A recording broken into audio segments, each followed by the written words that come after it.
والصلاة والسلام على سيد الأنبياء والمرسلين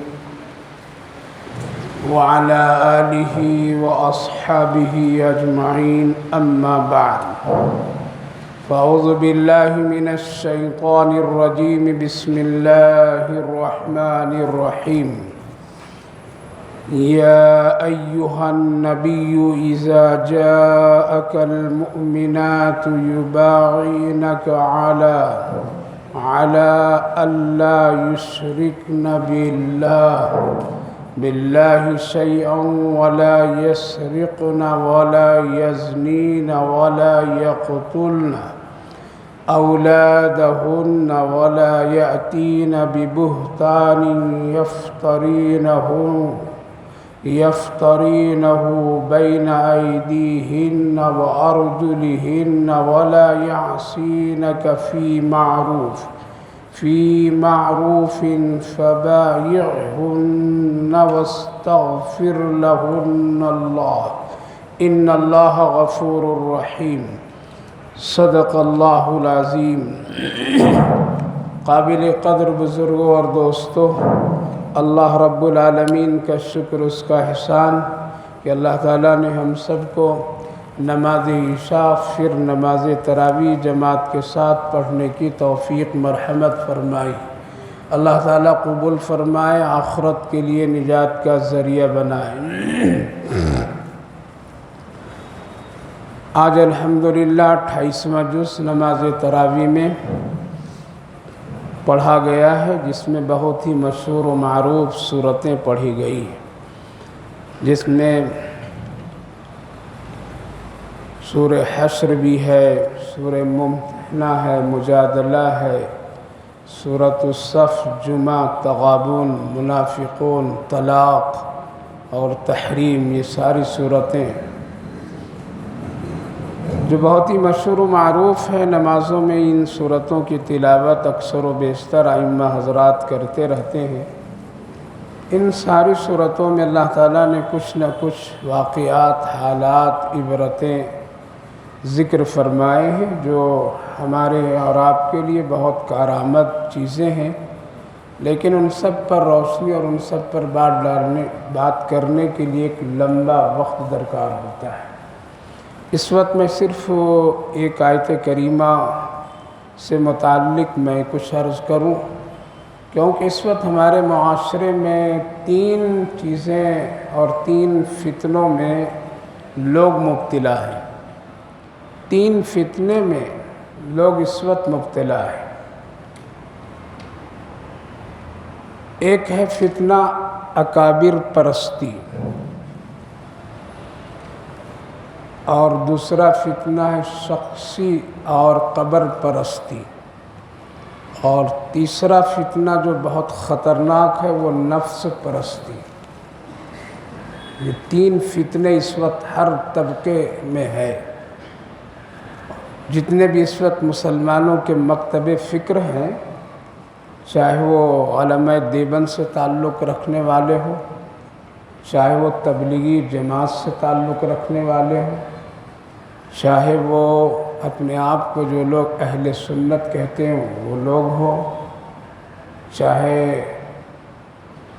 اہل حدیث جماعت اسلامی کا طبقہ ہو، اور اس کے علاوہ جو بھی، تو ان 3 فتنوں میں اس وقت ہم لوگ ہیں مبتلا. اکابر پرستی، شخصیت قبر پرستی اور نفس پرستی. ذرا توجہ سے آج سننے کی ضرورت ہے. مختصر عرض کروں گا لیکن بہت اہم بات ہے. ہم لوگوں کے بہت سارے ایسی عبادتیں اور اعمال ان 3 چیزوں کی وجہ سے خراب ہو جاتے ہیں. ان 3 چیزوں کی وجہ سے اخلاص نکل جاتے ہیں. ان 3 چیزوں کی وجہ سے اللہ کی بارگاہ میں مقبول نہیں ہوتے. جبکہ ہم لوگ یہ سمجھتے ہیں کہ نہیں بہت اچھا کر رہے ہیں، بہت ٹھیک ہے، لیکن وہ ٹھیک نہیں ہے. اکابر پرستی کا مطلب یہ ہوتا ہے کہ جو میرے بڑے نے کہہ دیا بس وہی ٹھیک ہے، اب دوسرا کسی کی بھی بات ہم نہیں لیں گے. ہمارے بڑوں نے جو کہا ہے بس وہ حق ہے۔ اب ان کے سامنے آپ قرآن پیش کر دیجئے، دلائل دیجئے، حدیث پیش کیجئے، صحابہ کے اعمال پیش کیجئے، نہ، اکابر پرستی۔ یہ آج یہ علماء دیوبند میں ہم لوگ جس سے بھی تعلق رکھتے ہیں، جس کو حق کہتے ہیں، ہے الحمدللہ حق ہے، لیکن کچھ ایسے لوگ اس میں داخل ہو گئے ہیں کہ جو وہ اکابر پرستی کی غلامی میں چلے گئے ہیں۔ جو حضرت نے کہا بس وہی، جو امیر صاحب نے کہا وہی، جو حضرت جی نے کہا وہی، جو ہمارے بڑے نے کہہ دیا وہی، اب کچھ بھی ان کے سامنے پیش کر دیجئے ماننے کے لیے تیار نہیں۔ پھر کیا ہوتا ہے جب کوئی آدمی اکابر پرستی میں آ جاتا ہے تو اللہ اور اللہ کے رسول دور ہو جاتے ہیں، پھر اللہ اور اللہ کے رسول کی باتیں نہیں آ پاتی ہیں، نہیں بس یہی ہے۔ حالانکہ حضرت امام ابو حنیفہ علیہ الرحمہ، حضرت امام شافعی، امام مالک، امام احمد بن حنبل اور بڑے بڑے جو مسلک کے پہاڑ جیسے لوگ، مضبوط ترین لوگ، وہ لوگ بھی کہا کرتے تھے کہ اگر ہم لوگوں کے فتوے اور مسئلے اور قول میں اگر اللہ اور اس کے رسول کی کوئی بات آ جائے تو ہماری بات کو چھوڑ دینا، تم ہرگز نہیں اس پر عمل کرنا، ہرگز اس کو نہیں ماننا، بلکہ ماننا کیا ہے تم کو؟ قرآن اور حدیث۔ اللہ اور اس کے رسول کی بات آ جائے تو دنیا کی پھر کوئی بات نہیں، کسی کا فتویٰ نہیں، کسی کا مسئلہ نہیں۔ تو آج یہ طبقہ ہے اور اسی کی وجہ سے فتنے، بٹوارے، اسی کی وجہ سے اختلافات، یہ اس حضرت کے آدمی ہیں، یہ اس حضرت کے آدمی ہیں، اس امیر صاحب کے آدمی ہیں، یہ اس امیر صاحب کے آدمی ہیں۔ ارے بھائی تو پھر اللہ اور اللہ کے رسول کہاں گئے؟ اگر عبادت کسی ایسی شخصی اور اکابر پرستی کی بنیاد پر ہو تو پھر اس وہ عبادت ہی نہیں ہے، وہ عبادت ہی نہیں ہے۔ ہاں حکم ہے، قرآن کریم میں اللہ نے فرمایا جب تم کسی مسئلے میں تمہارا اختلاف ہو جائے تو قرآن دیکھو، حدیث دیکھو، صحابہ دیکھو، اپنے بڑوں کی بات دیکھو۔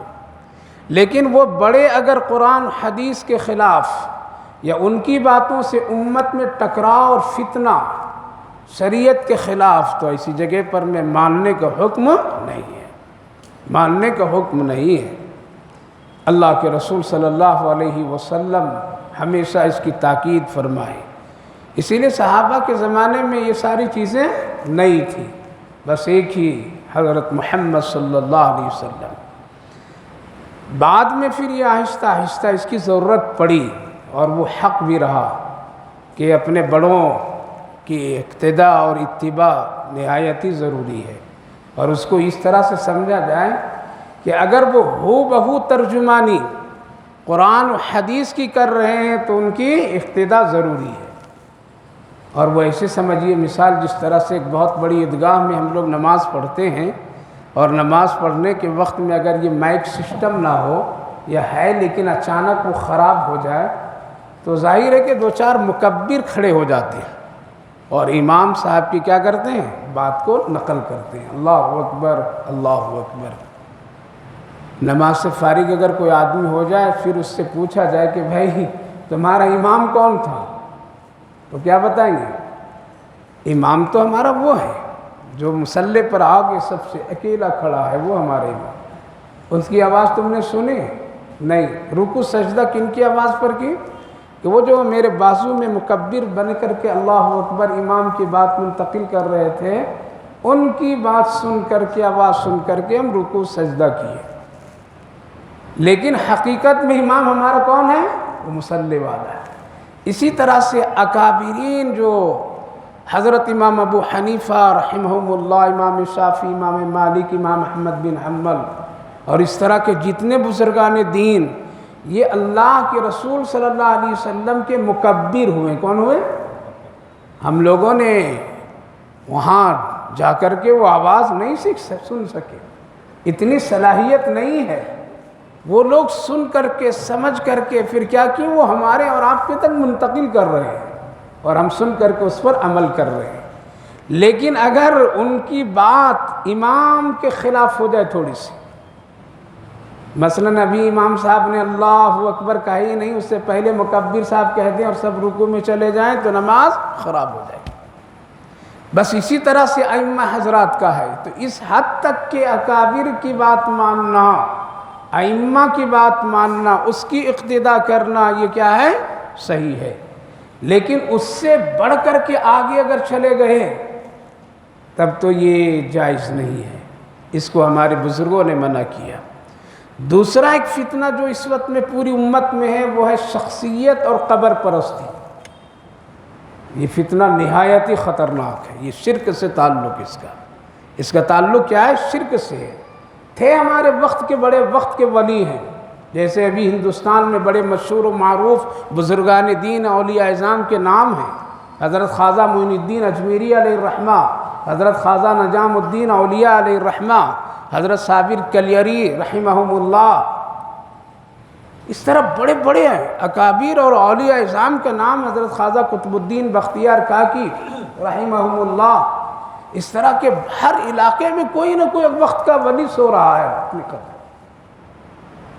اس کے بارے میں حکم یہی ہے، بس یہ ہیں ہمارے بڑے ہیں، ولی ہیں، خدمت کی ہیں الحمدللہ، ان کی دعائیں کا اثر آج بھی ہے، سب کچھ ہے. لیکن یہ حکم نہیں کہ ان کی قبر پرستی کی جائے.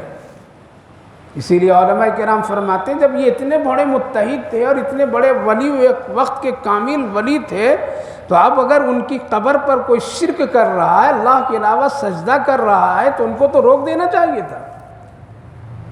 اللہ ایسا نظام نہیں بنایا، بلکہ کیسا نظام بنایا ہے؟ حدیث کی ایک روشنی میں ایک بات کہہ رہا ہوں کہ جیسے ہمارے اکابرین بزرگان دین کا یہ قول ہے کہ جن اللہ والوں کی قبروں پر لوگ شرک کرتے ہیں، سجدہ کرتے ہیں یا ان کو حاجت روا مانتے ہیں، اللہ ان کو ان کی قبر میں نہیں رہنے دیتا ہے، بلکہ اس کو اٹھا کر کے دوسری جگہ منتقل کر دیتا ہے. کرو کتنا کرنا کرو، وہ تو ولی تو ہے نہیں. اب کتنا سر پٹکیے وہاں پہ، کتنا آپ کچھ کر لیجئے، وہ وقت کا ولی اب وہاں نہیں ہے. اور اس کی ایک مثال ایک واقعے سے دوں سمجھیے. ہمارے دلی میں جب انگریزوں کا زمانہ تھا تو جب یہ قرآن پاک کو جلایا جا رہا تھا، دریا میں ڈالا جا رہا تھا، مٹی میں دفن کیا جا رہا تھا تاکہ ہندوستان سے قرآن ختم کر دیا جائے تو قرآن کی بات بھی ختم ہو جائے گی، تو ایک انگریز اس کا ذمہ دار تھا. وہ ڈھونڈ ڈھونڈ کر کے قرآن لا رہا تھا اور جمنا کی ندی میں ڈال رہا تھا. اتنا قرآن ہندوستان سے لا کر جمع کیا اور جمنا کی ندی دلی میں ڈالا کہ اس پر سے لوگ گزرتے تھے، گاڑیاں چلتی تھی، پل کی کیفیت بن گئی. اس کی ایک بیٹی پڑھی لکھی تھی، اس نے کہا کہ والد آپ یہ کام کیا کر رہے ہیں؟ آخر اس کتاب میں ہے کیا؟ ذرا آپ اجازت دیں تو میں کسی بھی مسلمان قرآن سیکھنے والے سے میں پہلے قرآن سیکھوں اور اس پر تحقیق کروں، غور و فکر کروں ہے کیا. تو باپ نے اجازت دی، ٹھیک ہے. ایک مولوی کو بھی مقرر کر دیا، قاری صاحب کو، سیکھو دیکھو. کہاں جائے میری بیٹی کیا ہوگا؟ قرآن پڑھاتے ایمان لے آئی. آج بھی ماشاءاللہ ابھی کچھ دنوں پہلے خبر آئی کہ ایک ٹیچر نے قرآن پڑھتے پڑھتے اسلام کو قبول کر لیا. لیکن وہ ایمان کو چھپائے رکھی. استاد اور یہی شاگرد دونوں کے درمیان ہے، بیچ میں. کیوں؟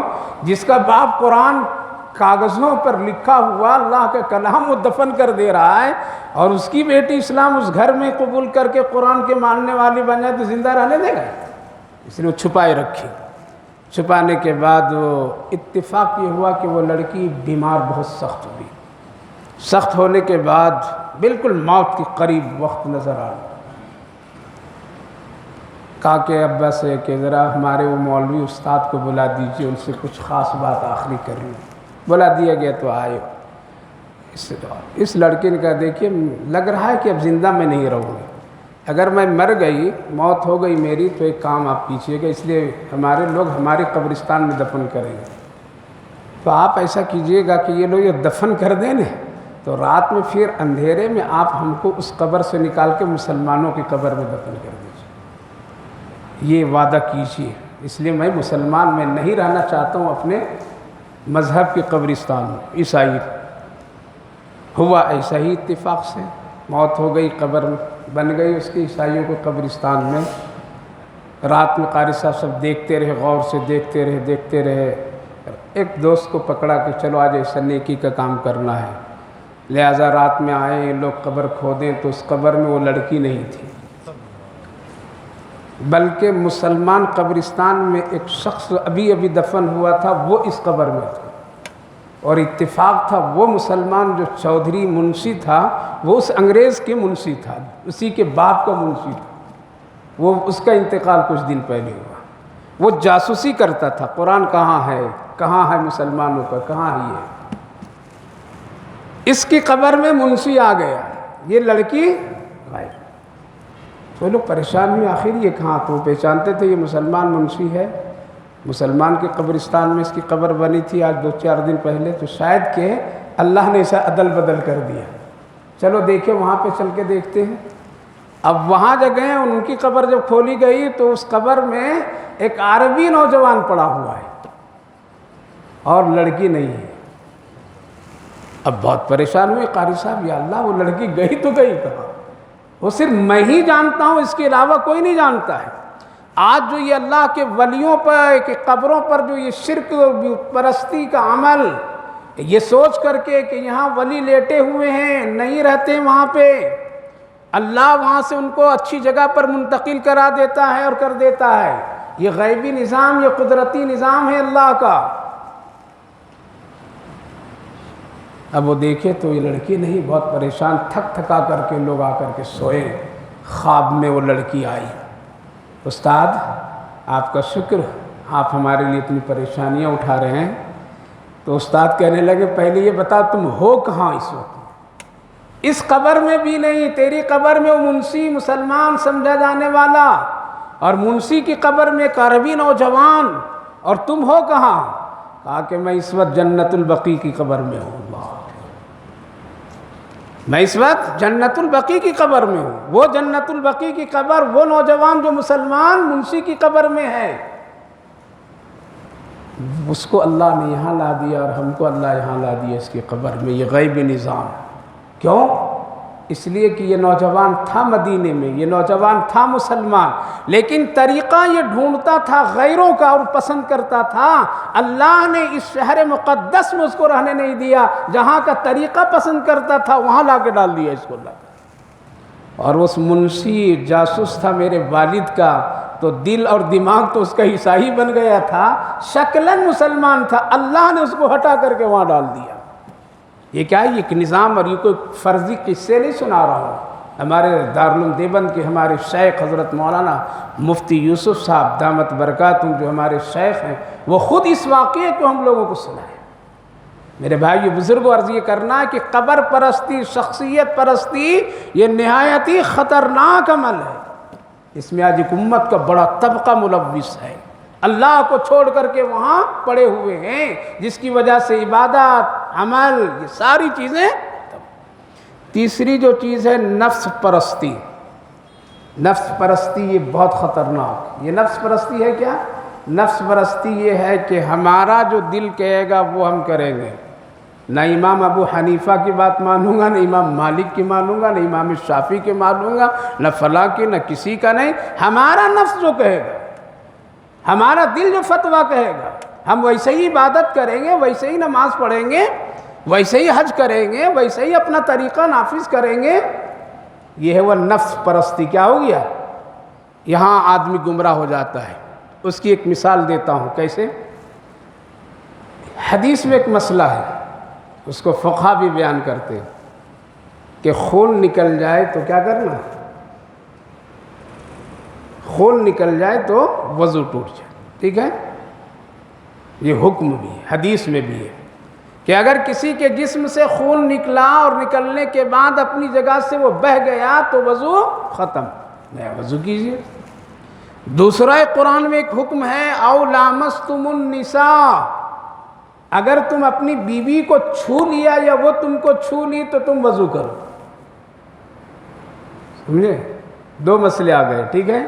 بہت غور سے سنیے گا۔ بیوی چھو لی یا بیوی کو تم نے چھو لیا. مسافہ کر لیا آتے وقت, موبائل کا لینا دینا کر لیا آتے وقت, ہاتھ میں ٹچ ہو گیا. اب وضو ہے یا ختم؟ قرآن کہتا ہے او لامستم النساء.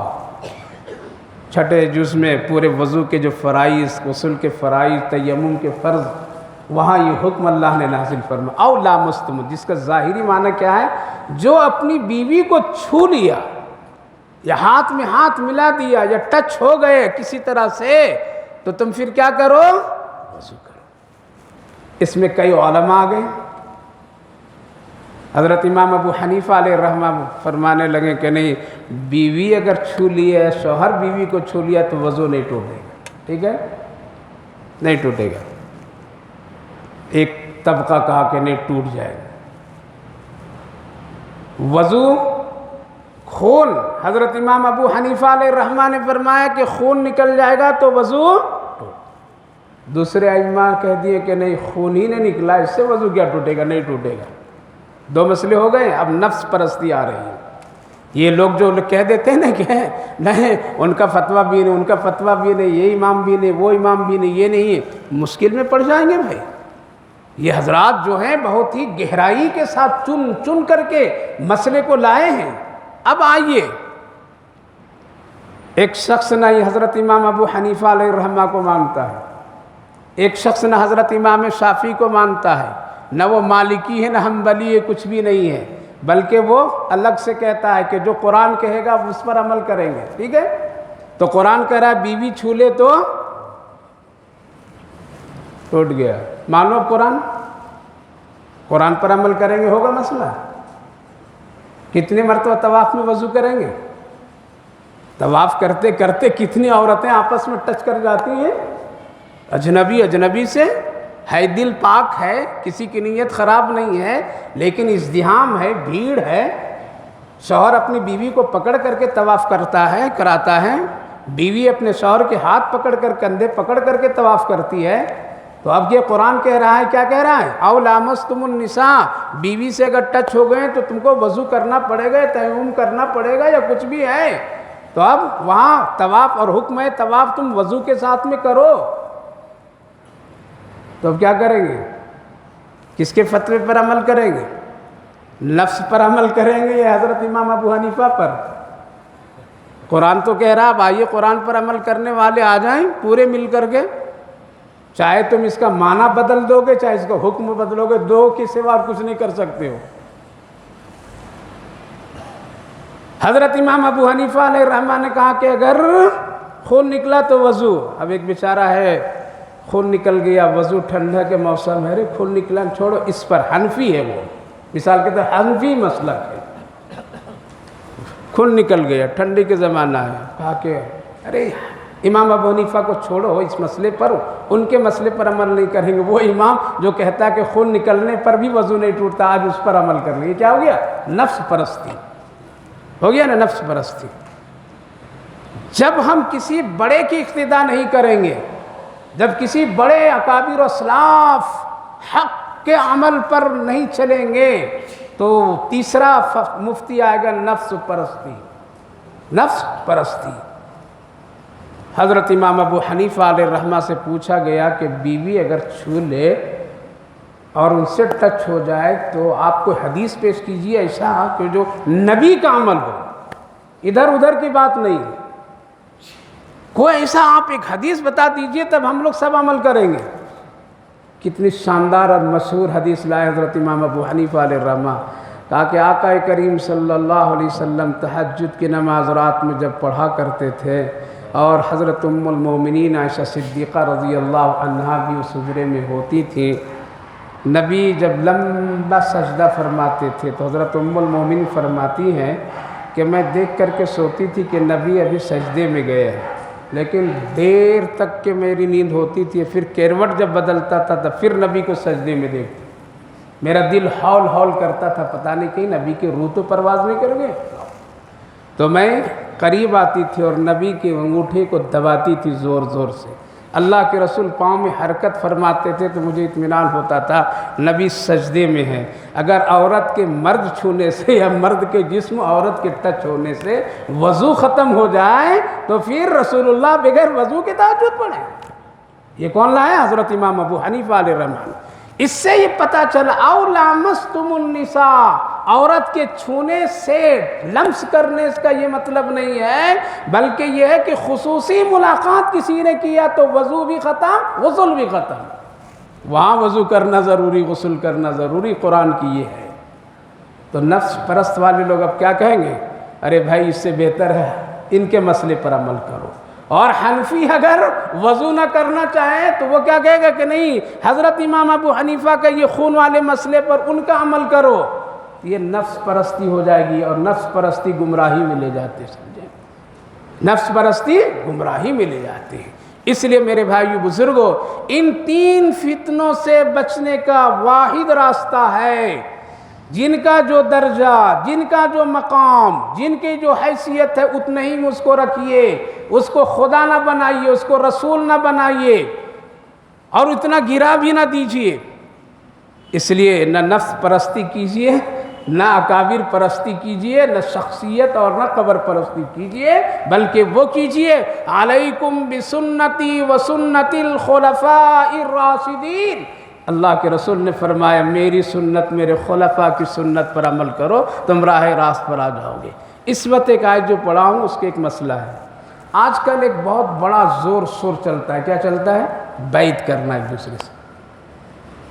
یہ بڑے بزرگ ہیں، ان کے ہاتھ پر بیعت کر لو، چل رہا ہے بہت۔ کیسے کیسے کھلاڑی میدان میں اتر گئے ہیں، اللہ اکبر، بڑے بڑے کھلاڑی اس وقت میدان میں ہیں۔ کیا یہ پیر صاحب بیعت کر لو بھائی جلدی سے، جنت سیدھے، یہ فلاں بزرگ سے نسبت رکھتے ہیں، وہاں سے آ رہے ہیں، یہ ان سے بیعت ہو جاؤ، جنت سیدھے، چل رہا ہے نا اس وقت بیعت پرستی، اکابر پرستی، شیخ پرستی چل رہے ہیں خوب، لوگ بیعت ہو رہے ہیں، مرد بھی عورت بھی۔ کیا بیعت ہو رہے ہیں؟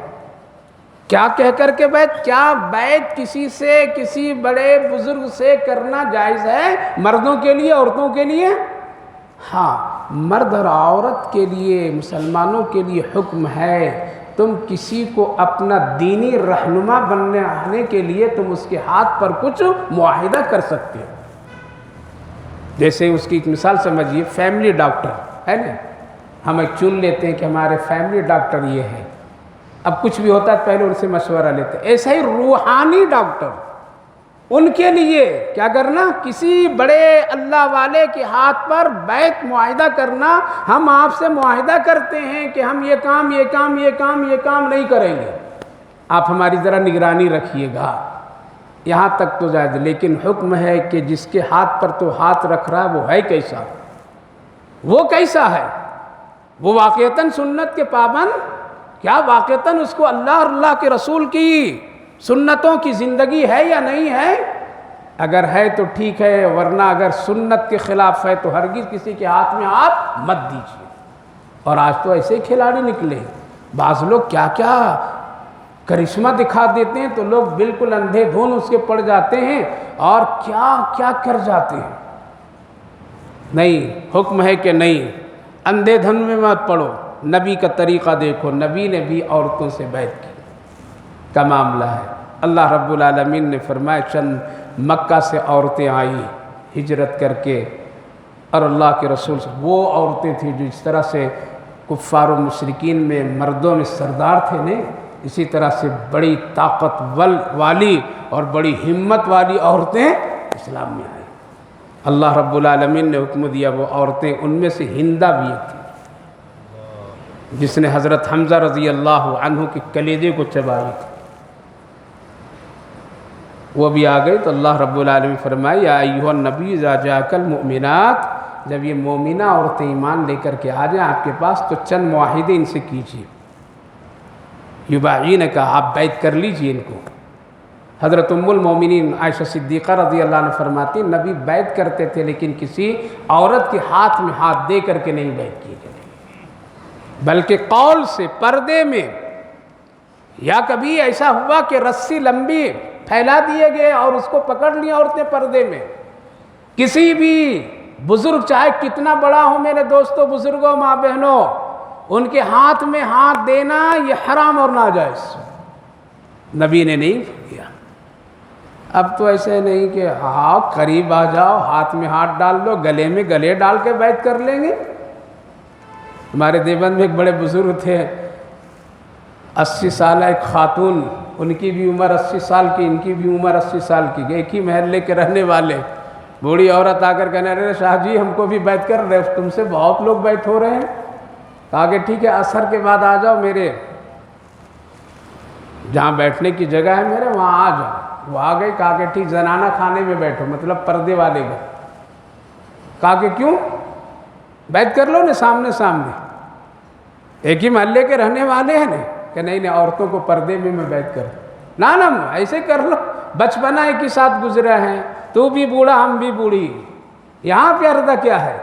حضرت نے جواب دیا ہم بوڑھے تو بوڑھی لیکن رسول اللہ کی شریعت بوڑھی نہیں ہے، تو حکم برابر ہے سب کے لیے، پردے میں رو بیعت کریں گے۔ اب کہاں ہے ایسا؟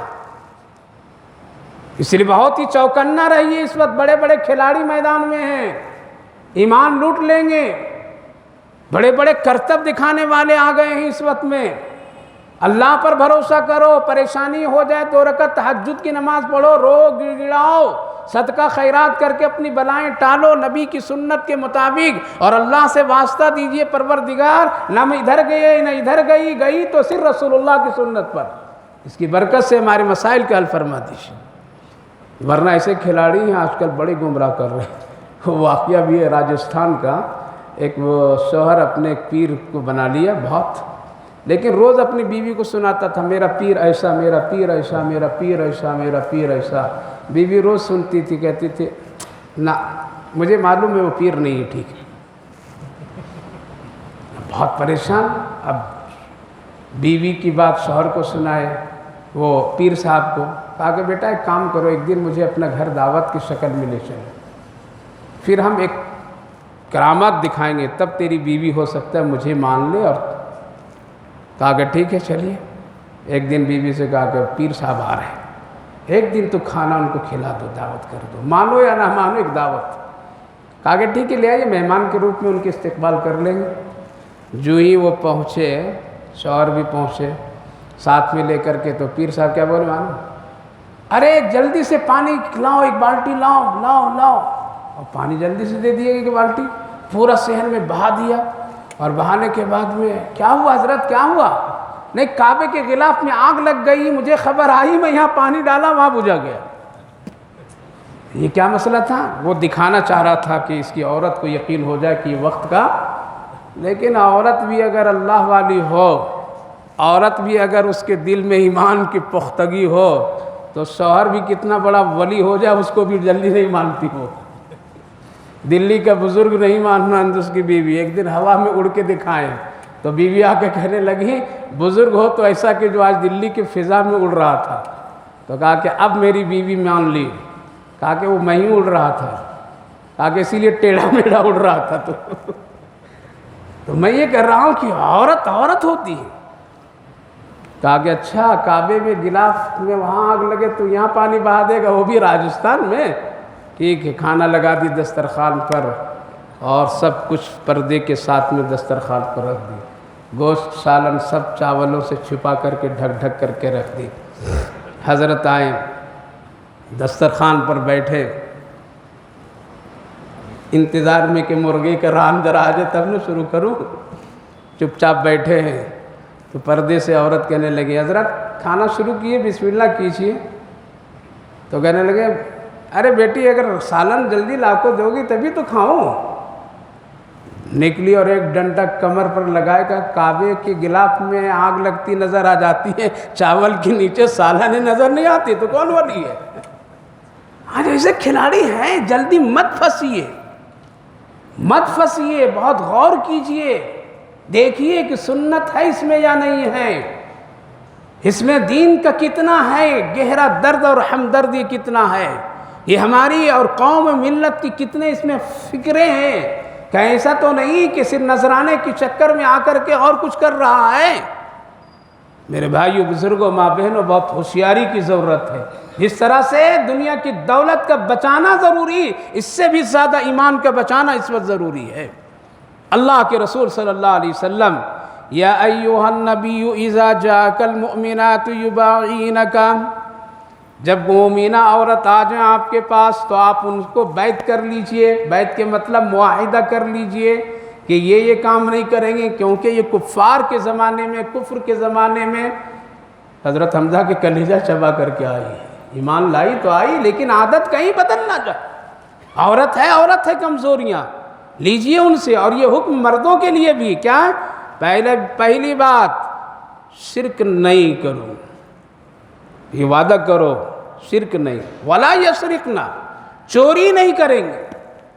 عورتوں سے چوریاں بڑی جلدی ہوتی ہیں، شوہر کی امانت میں خیانت بہت جلدی ہوتی، اس لیے ولا یسرقنا، آپ معاہدہ کیجئے۔ ولا یزنین، زنا نہیں کریں گے، اللہ خطرناک۔ ولا یقتلن اولادہن، اور اپنی بچیوں کو زندہ قتل نہیں کریں گے، اللہ، چونکہ اس زمانے میں لڑکیوں کے قتل ہو رہے تھے، آج بھی ہو رہے ہیں، صرف سسٹم ذرا بدلا ہوا ہے، کچھ بھی نہیں۔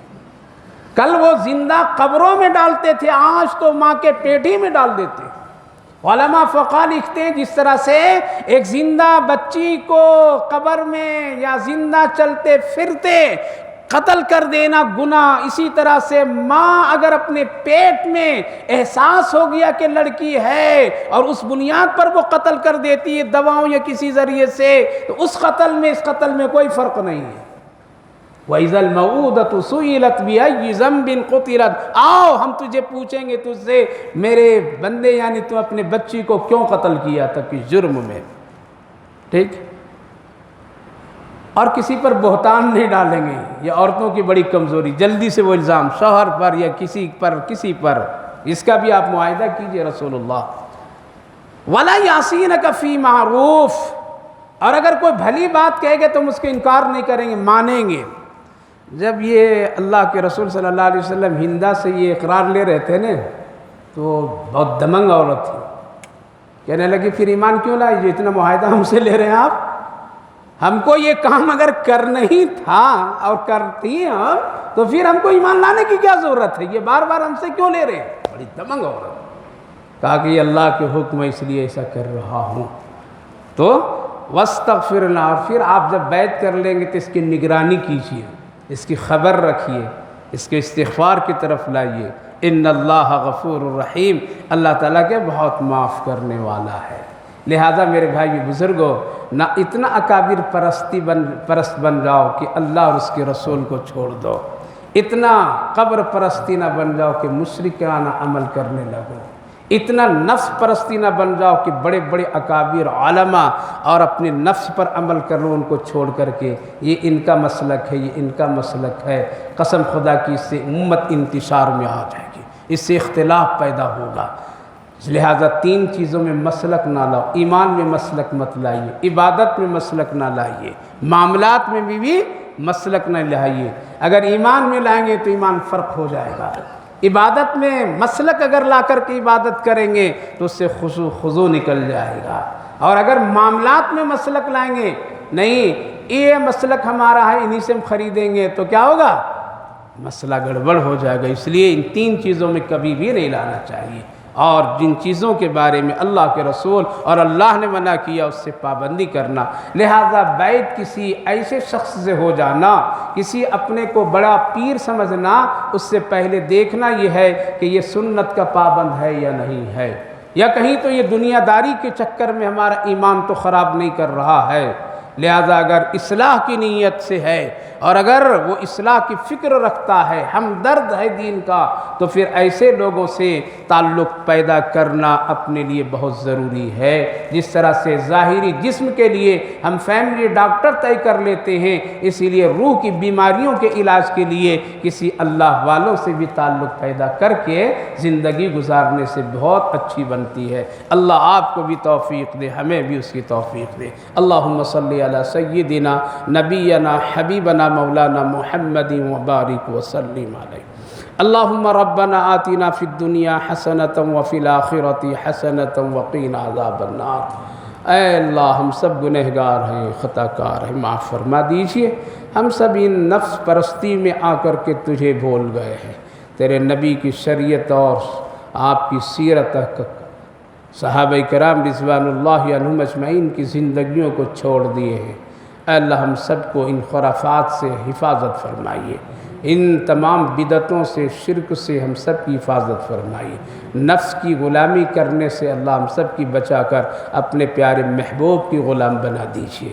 صحابہ کی نقش قدموں پر چلائیے، بڑے بزرگوں اللہ اپنے خاص دوستوں کی زندگیاں ہم سب کو عطا فرمائیے، ان کے فیض اور برکتیں عطا فرمائیے۔ انہوں نے بڑی بڑی قربانیاں دی ہے اللہ، ان سب کی قربانیوں کے صدقوں میں ہم سب کی زندگی کو بہتر اور عافیت اور سنت والی بنا دیجیے۔ یا ارحم الراحمین، مسلکوں میں لڑنا جھگڑنا، آپس میں الجھنا، ان ساری چیزوں سے، کمزوریوں سے ہم سب کی پوری پوری حفاظت فرمائیے۔ اپنا بنا لیجیے ہم سب کو، اپنے راہ پر چلائیے ہم سب کو، سنت والی زندگی عطا فرما دیجیے۔ یا ارحم الراحمین، ہم سب کے ظاہر اور باطن کو درست فرما دیجیے۔ اے اللہ ہم سب کے چھوٹے بڑے ہر طرح کی کمزوریوں کو اپنے فضل سے دور فرما کر عبادت کے لیے، اپنی ریاست کے لیے ہم سب کو ہمت، حوصلہ، طاقت عطا فرمائیے۔ دنیا میں جتنے بھی بیماریاں ہیں ان ساری بیماریوں سے ہم سب کی حفاظت فرمائیے، صحت اور عافیت کا معاملہ فرمائیے، خیر کا معاملہ فرمائیے۔ اس مجلس قرآن اور مجلس بابرکت کو قبول فرما لیجیے۔ جتنے بھائی بزرگ بیٹھے سنے، ہم سب کو عمل کی توفیق نصیب فرمائیے۔ اے اللہ ہم سب کی دعاؤں کو اپنے فضل و کرم رحمتوں سے قبول فرمائیے۔ اللہم ربنا تقبل منا انک انت السمیع العلیم وتب علینا انک انت التواب الرحیم، وصلی اللہ علی النبی وعلی آلہ وسلم۔ سبحان ربک رب العزت عما یصفون، وسلام علی المرسلین، والحمد للہ رب العالمین۔